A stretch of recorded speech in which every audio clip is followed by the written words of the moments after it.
Welcome to Emma classes guys. My name is Aakash Rajak और हम आज क्लास 11 फिजिक्स का chapter number 2 units and measurement का लेक्चर नंबर 3 करने वाले हैं। तो आज की टॉपिक में हमने पढ़ने वाले हैं, टॉपिक का नाम है deriving the relationship between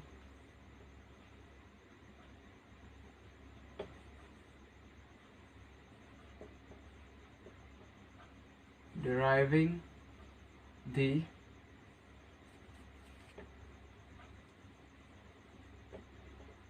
relationship between physical quantities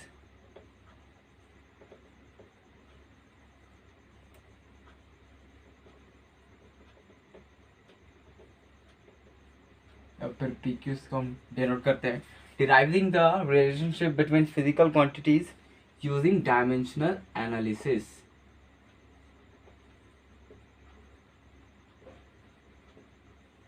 Using dimensional analysis या फिर DA।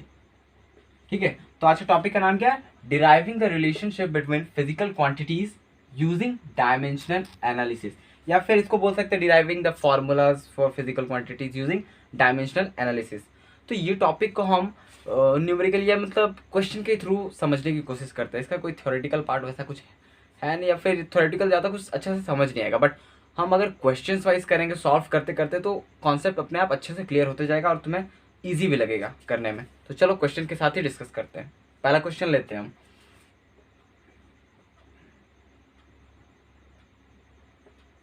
तो पहला क्वेश्चन है force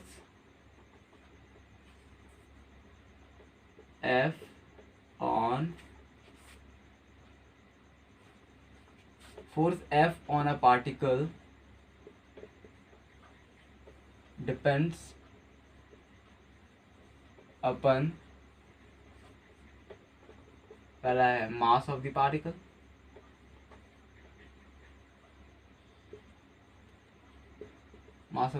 which is denoted as m, और second acceleration of the particle which is denoted as a। ठीक है, तो हमें इससे इसका फॉर्मूला निकालना है फोर्स का डायमेंशनली। ऐसा तो फोर्स का हम लोग को पता है, पर डायमेंशनली हमें निकालना है कि फोर्स का फॉर्मूला डायमेंशनली हम लोग निकाल के देखेंगे कि फोर्स का फॉर्मूला हम लोग डायमेंशनली निकाल पा रहे हैं या नहीं। ठीक है, तो इसमें डायरेक्टली रिलेशन दिया है कि force F on a particle depends upon mass of the particle that is m, denoted as m। Mass को m से डिनोट किया मास को, और एक्सेलरेशन ऑफ द पार्टिकल जिसको a से डिनोट किया। ठीक है, तो ठीक है, अब सपोज फोर्स पे मतलब ये डिपेंड करता है, तो फोर्स में ये suppose m to the power x। ठीक है, अब x क्या है? ये डायरेक्टली भी प्रोपोर्शनल हो सकता है, इनवर्सली भी। x का वैल्यू क्या होता है? पॉजिटिव भी हो सकता है, नेगेटिव भी हो सकता है। तो f इज डायरेक्टली और inversely proportional to m to the power x, और f is also proportional to a to the power से y। ठीक है, तो नेक्स्ट हम अगर प्रोपोर्शनैलिटी साइन हटा रहे तो हम क्या करते हैं? कांस्टेंट लाते हैं। तो इसको कैसे लिख सकते हैं? f is equals to k m to the power x into a to the power i। ठीक है, ऐसे लिख सकते हैं, राइट। अब यहाँ जो k है ये डायमेंशनलेस कांस्टेंट है, इसका कोई डायमेंशन नहीं है। ठीक है, इसका कोई डायमेंशन नहीं है, डायमेंशनलेस कांस्टेंट। ठीक है, अब हमें फोर्स का डायमेंशन तो पता है, हम लोग फोर्स का डायमेंशन पिछले दो लेक्चर्स में निकाल ही चुके हैं कि फोर्स का डायमेंशन निकालते क्या है, और तुम्हें याद भी हो गया होगा। तो फोर्स का डायमेंशन सपोज, ठीक है, फोर्स का डायमेंशन क्या होता है? ये डायरेक्टली मैं वापस उतार देता हूँ। f is equals to k m to the power x a to the power y। ठीक है, तो अब फोर्स का आपका डायमेंशन क्या होता है? mlt-2। ठीक है, अब ये जो m है मास का डायमेंशन क्या होता है? m सिंपली, तो इसका पावर x, और ये एक्सेलरेशन का डायमेंशन क्या है?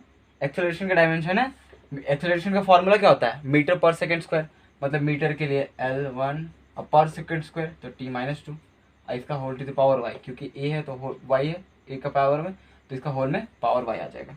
अब इसको सॉल्व करते हैं। ये सेम m1 L1 t-2 अब ये क्या हो जाएगा, m to the power x और ये l to the power y t minus two t to power minus two y. अब ये पूरा सॉल्व कर ले तो m1 टी माइनस टू और ये m to the power x l to the power y t to the power minus two y. अब देखो ये बेसिस सेम है तो इससे हम कंपेयर कर सकते हैं और x और y का वैल्यू निकाल सकते हैं। तो यहाँ पे कंपेयर करने के बाद बेसिस तो क्या हुआ, यहाँ से x का वैल्यू 1, y का वैल्यू भी 1। अब यहाँ से भी डायरेक्ट देख सकते हैं कि y का वैल्यू इधर से भी निकाल सकते हैं, -2y इज इक्वल्स टू -2 है तो ये कट गया तो y का वैल्यू क्या आया 1। तो यहाँ हमें x और y का वैल्यू क्या मिला, x का 1 मिला, y का भी 1 हुआ। तो इसका नेट फॉर्मूला फिर बनता है क्या है, ये पॉज करके आप नोट डाउन कर लेना और इससे समझने की कोशिश करो, और भी क्वेश्चंस करेंगे, कॉन्सेप्ट धीरे धीरे क्लियर होगा। तो नेट ये क्या था, अब यहीं से देखो f is equals to k into m to the power x a to the power y था, x का वैल्यू अपन को क्या मिला, x इक्वल्स टू 1 और y इक्वल्स टू 1। तो f का मतलब फॉर्मूला क्या हो गया, k m to the power 1 a to the power 1, मतलब f is equals to k m a. ठीक है, अब ये इतना ही है, डायमेंशन के थ्रू हमें इतना ही मिलेगा आंसर। बट एक्सपेरिमेंटली हमने फाइंड किया, एक्सपेरिमेंटली जब फाइंड हुआ तो k का वैल्यू आपका 1 मिला, तो f is equals to k का वैल्यू 1 पुट किया तो f इक्वल्स टू m है, जो कि हमें पता भी है फोर्स का फॉर्मूला यही होता है, mass into acceleration. Force is equals to mass into acceleration. चलो अब और क्वेश्चंस करते हैं इससे डिस्कस, तो ये कॉन्सेप्ट धीरे धीरे और बिल्डअप होगा और जल्दी अच्छे से क्लियर होगा।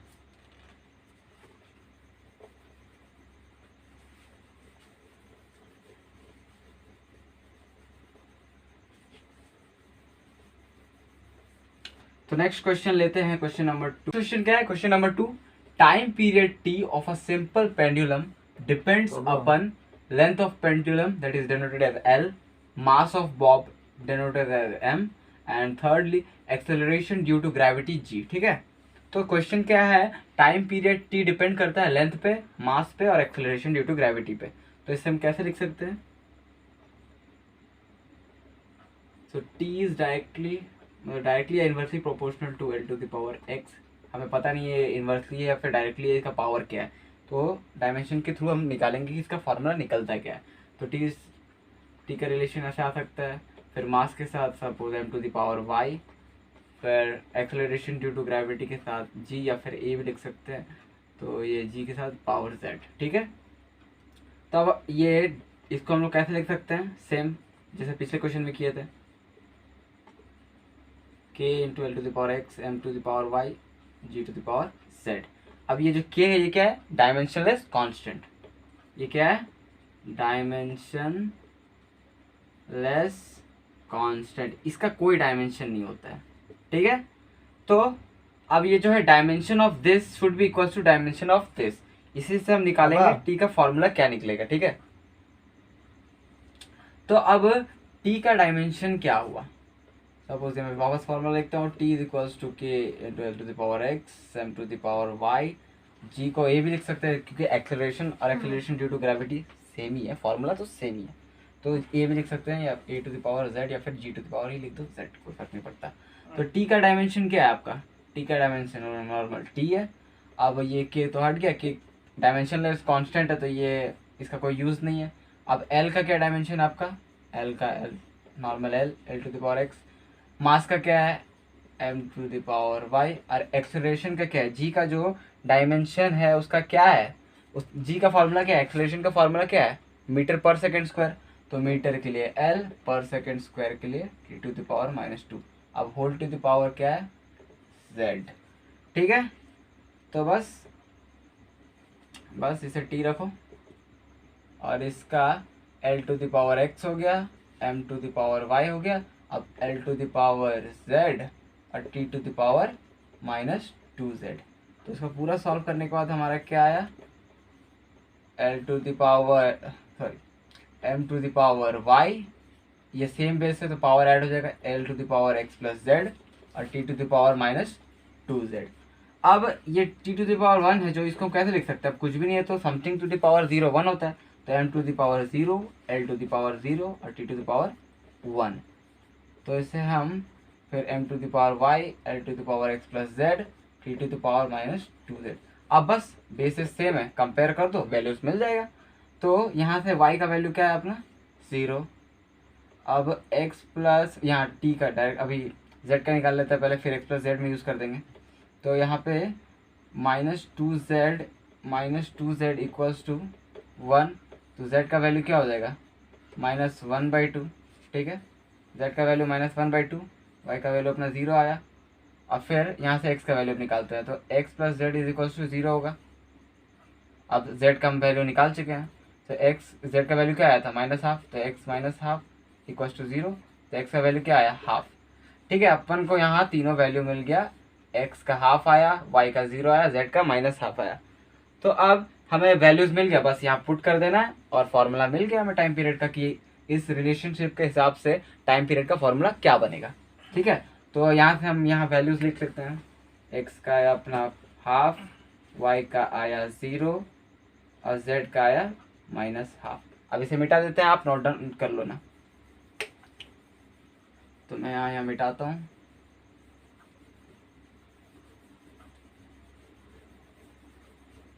तो t का फॉर्मूला क्या है, t is equals to k l to the power x m to the power y और g to the power z।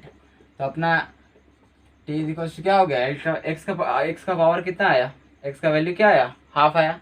तो इसको कैसे लिख सकते हैं, l to the power 1/2, y का वैल्यू क्या आया 0 और g का मतलब z का पावर क्या आया -1/2, तो यहाँ -1/2 हो गया। अब इसको थोड़ा और सजा के लिखा जाए तो k, अब ये m टू द पावर 0 है, समथिंग टू द पावर 0 क्या होता है 1, तो ये चला गया। तो अब k l to the power 1/2, अब ये जो इन्वर्स में इसको नीचे भी लिख सकते हैं g to the power 1/2, correct. तो t is equals to net क्या बन गया, k इज इक्वल्स टू, अब ये l/g का इसको ऐसे भी लिख सकते हैं होल टू द पावर 1/2। ठीक है, अब नेक्स्ट आया अपना t is equals to k √l/g। तो डायमेंशनली हमें t का फॉर्मूला मिल गया। t का वैल्यू क्या है, मतलब t का फॉर्मूला क्या है, t is equals to k √l/g। अब ये एक्सपेरिमेंटली k का जब वैल्यू फाइंड किया गया, एक्सपेरिमेंटली k का वैल्यू आपका आता है 2π, तो इसका नेट आंसर बन जाता है t is equals to 2π √l/g। Dimensionally इतना तक करो काफ़ी है, इतना तक करोगे मार्क्स मिलेगा, और ये एक्सपेरिमेंटली फाइंड करके मोर एप्रोप्रिएट मतलब मोर एक्यूरेट है। ठीक है, तो इसी हिसाब से हमने दूसरा क्वेश्चन भी कर लिया। वापस समझो, अगर नहीं समझ आया तो वापस देखो, खुद से ट्राई करो, होगा। अब चलो तीसरा क्वेश्चन करते हैं, इससे और क्लियर करते हैं अपना कॉन्सेप्ट। क्या है question number 3, centripetal force F acting on a particle of mass m moving in a circle of radius r with velocity v depends upon m, v and r. Find expression for f. तो इसमें question क्या बोला है, एक centripetal force है F जो कि मतलब डिपेंड करता है मास पे, वेलोसिटी पे और रेडियस पे डायरेक्टली। सिंपल क्वेश्चन से एक्सट्रैक्ट करो कि हमें सॉल्व कैसे करना है। गिवन से हमें सब कुछ निकालना होता है, मतलब गिवन से ही हमें क्वेश्चन मतलब गिवन से ही पता चलता है कि हमें आंसर निकालना कैसे है। ठीक है, तो गिवन से ही पहले देख लो कि गिवन में दिया क्या है, बोला क्या है, centripetal force F acting on a particle of mass m moving in a circle of radius r with velocity v depends upon mass, velocity and radius. Find expression for f। मतलब इस directly बोल रहा है कि force depends upon, पहले तो मास का power कितना है पता है नहीं हमें, तो m to the power x। Similarly velocity के लिए v to the power y ले लो, और सिमिलरली रेडियस के लिए r to the power z। ठीक है, वही चीज़ करना है जो पिछले दो क्वेश्चन में किए हैं, प्रोपोर्शनलिटी कांस्टेंट लाना है, f is equals to k into m to the power x, v to the power y, r to the power z। तो अब ये k क्या है आपको पता है, डायमेंशनलेस कांस्टेंट है। अब ये जो इसका डायमेंशन है शुड बी इक्वल्स टू इसका डायमेंशन, क्योंकि हम लोग प्रिंसिपल ऑफ होमोजेनिटी में पढ़े थे। ठीक है, कि dimension of an equation must be same. तो क्या है यहाँ फोर्स का, अब यहाँ डायरेक्टली मैं लिखता हूँ f इज इक्वल्स टू क्या है, k into m to the power x, v to the power y, r to the power z। तो फोर्स का डायमेंशन क्या है यार, 2 क्लास से रिपीट कर रहे हैं, अब तो याद हो गया होगा। f इज इक्वल्स टू क्या होता है, m l t minus 2, k का कोई डायमेंशन नहीं होता तो ये हट गया। अब ये m क्या है, मास, तो मास के लिए सिर्फ m आएगा to the power whole to the power x। Velocity का यूनिट क्या है, मीटर पर सेकेंड। ठीक है, तो मीटर पर सेकेंड है तो इसका डायमेंशन क्या हुआ, मीटर पर सेकेंड, मतलब मीटर के लिए क्या हुआ एल, और पर सेकेंड के लिए टी टू द पावर -1। अब इसका होल टू द पावर क्या है वाई, क्योंकि ये वेलोसिटी पे पूरा पावर वाई का है, तो इसका डायमेंशन के भी बाहर whole to the power Y आ जाएगा आपका। अब नेक्स्ट क्या है रेडियस, रेडियस क्या है लेंथ ही है, तो लेंथ का सिंपल डायमेंशन क्या होगा एल ही होगा, तो L to the power said. अब इसको सॉल्व करना है, आंसर आ जाएगा सिंपल। तो इसका क्या होगा वही सेम उतार दो, टी टू द पावर -2। अब ये क्या हो गया m to the power x, और ये आपका हो गया l to the power y, और t to the power -y, और ये l to the power z। अब इसको सॉल्व कर दो, m1 l1 to the power -2, तो ये नेट हो गया आपका m to the power x, l to the power y plus z, और t to the power -y। ठीक है, अब कंपेयर कर दो बेसिस, बेसिस से कंपेयर कर दो, x का वैल्यू यहाँ से अपने को 1 मिला, अब y का वैल्यू क्या हो जाएगा, यहाँ से पहले देख लेते हैं। तो -2 इज इक्वल्स टू -y है, तो y कटा, तो y का वैल्यू अपना 2 आया, और x का वैल्यू अपना 1 आया, y का वैल्यू 2 आया। अब z का देखते हैं, z का क्या है, y plus z should be equals to 1, तो y plus z is equals to 1। अपना y का वैल्यू निकल चुका है, तो 2 plus z is equals to 1, तो z इज इक्वल्स टू क्या हो गया 1 - 2 मतलब -1। तो यहाँ से अपने को x का वैल्यू मिल गया, y का वैल्यू मिल गया, और z का वैल्यू मिल गया। तो बस यहाँ पुट कर दो, आंसर आ जाएगा। तो यहाँ क्या है f is equals to k into x की जगह क्या है 1, तो m to the power 1, v की जगह क्या है y का, मतलब y की जगह क्या डालना है 2 डालना है v², और z की जगह -1, तो r टू द पावर -1। अब नेट इसका बना क्या k m v², अब r नीचे जाएगा r। अब x में, अब तो ये डायमेंशनली हमारा आंसर निकल गया, f is equals to k m into v² by r.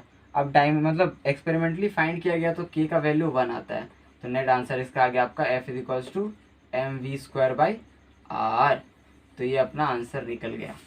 तो देखा कितना इजी है और सिंपल है, बस कॉन्सेप्ट पकड़ के रखो, तुम ये खुद क्वेश्चन कर पाओगे। अब लास्ट एक क्वेश्चन करते हैं, वो क्वेश्चन तुम पहले मैं लिख दूंगा, तुम पॉज करके ट्राई करना, अगर हुआ तो बड़े बहुत अच्छी बात है, नहीं हुआ तो मैं तो कर ही रहा हूँ। ठीक है, चलो नेक्स्ट क्वेश्चन करते हैं एक और क्वेश्चन। और फोर्थ क्वेश्चन क्या है पढ़ो, energy E of a particle of mass m executing simple harmonic motion with amplitude a and angular frequency omega depends upon m, a and omega.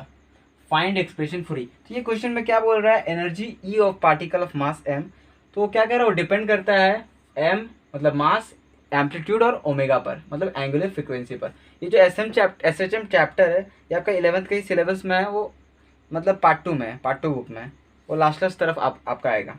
तो क्या बोला इसमें, हमें एक्सप्रेशन निकालना है, find the expression for E. तो E बोला क्या है, E is dependent on mass m to the power x, E is dependent on amplitude a to the power y, and E is also dependent on angular frequency that is omega, तो omega to the power z। तो same पिछला 3 question जैसे कि है, बस simple वैसे ही करना है, इसमें कुछ है नहीं। आप पॉज करके ट्राई करो, पक्का आपका सही आ सकता है, omega to the power z। ठीक है, बस अब सेम वही वे में करना है, the dimension of energy should be equal to dimension of this, बस वही वे में निकालना, हमें इसका भी एक्सप्रेशन मिल जाएगा। तो एनर्जी का डायमेंशन क्या होता है, एनर्जी का डायमेंशन क्या होता है बताओ, energy is same as work done, तो वर्क डन का जो डायमेंशन होगा वही एनर्जी का भी डायमेंशन होगा। ठीक है, तो वर्क डन का डायमेंशन क्या था, वर्क डन क्या होता है फोर्स इनटू डिस्प्लेसमेंट, तो फोर्स का क्या होता है mlt-2, मतलब वर्क डन में क्या हो जाएगा ml2t-2। कैसे होगा ये सोच रहे होगे, वर्क डन क्या होता है, सपोज वर्क डन क्या होता है फोर्स इनटू डिस्प्लेसमेंट। अब फोर्स का क्या होता है अपना mlt-2, ठीक है, और डिस्टेंस का क्या होता है, distance is same as length l, बस। तो ये क्या बना आपका ml to the power t2 हो जाएगा और t टू द पावर -2, तो यही हुआ ना वर्क डन का, और work done is same as energy, दोनों का डायमेंशन सेम होता है। तो बस अब यहाँ के डायमेंशनलेस कांस्टेंट है तो ये गया। अब मास का आपका m to the power x। अब एम्पलीट्यूड क्या होता है, एम्पलीट्यूड जो ग्राफ में देखते हैं एम्पलीट्यूड, ये सब क्या होता है, ये मतलब डिस्टेंस ही होता है मेनली, एम्पलीट्यूड जो होता है वो डिस्टेंस ही होता है। तो डिस्टेंस का क्या होता है लेंथ, लेंथ का सिंपल यूनिट l। अब ओमेगा, ओमेगा का याद है हम फर्स्ट ही लेक्चर में निकाले थे, ओमेगा क्या होता है, v by r, velocity by radius, तो उसका भी हमने निकाला था और उसका क्या आया था 1/t, मतलब टी इनवर्स,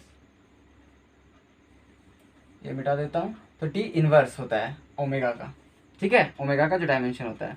अब इसे सॉल्व कर देते हैं नॉर्मली, बस आंसर आ गया आपका। यहाँ क्या है, m⁻1 l⁻t मतलब 2 t⁻−2।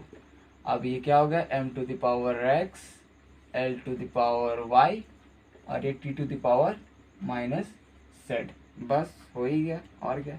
यहाँ भी पॉज करके ट्राई करो, देखो आंसर आता है कि नहीं आपका पूरा सही एग्जैक्ट, l⁻2 t⁻−2, तो ये m⁻x l⁻y t⁻−z, बस बेसिस कंपेयर कर दो, x y z का वैल्यू मिल जाएगा। तो x का वैल्यू क्या आया यहाँ से, x = 1, y का वैल्यू क्या आया 2, y = 2, और z का वैल्यू क्या होगा -2 मतलब z = 2। तो हमें यहाँ x y और z का वैल्यू क्या मिला, x = 1, y = 2 और z = 2। तो बस यहाँ पुट कर दो, एनर्जी का एक्सप्रेशन मिल गया, सिंपल। तो E का क्या हो जाएगा आंसर, E = k m⁻x का वैल्यू क्या अपना 1, y का वैल्यू क्या अपना 2 और z का वैल्यू क्या है 2। तो बस इसका नेट आंसर क्या आया, E = km² ω²। ये अपना डायमेंशनली आंसर निकल गया, ठीक है। बस बहुत सिंपल था कि नहीं, बहुत सिंपल था। तो बस अब ये इसका क्या, ये एक्सपेरिमेंटली निकाला तो k का वैल्यू आपका हाफ आया, तो इसका एक्चुअल पूरा फार्मूला एग्जैक्ट फार्मूला हो गया, E = ½ m⁻²a², बस हो गया। तो बस ये क्वेश्चन के साथ ये लेक्चर एंड करते हैं, और नेक्स्ट लेक्चर में हम सिग्निफिकेंट फिगर्स और उसके बाद एरर एनालिसिस स्टार्ट करेंगे, ठीक है। तो तब तक के लिए प्रैक्टिस करते रहो, और क्वेश्चन मैंने जितना कराया इससे कॉन्सेप्ट तो क्लियर हो जाएगा, बट प्रैक्टिस करोगे तो तुम्हारा क्लियर और कॉन्सेप्ट अच्छे से होगा और तुम्हारा मतलब स्पीड भी बढ़ेगा। तो ठीक है, तब तक के लिए नेक्स्ट लेक्चर में मिलते हैं।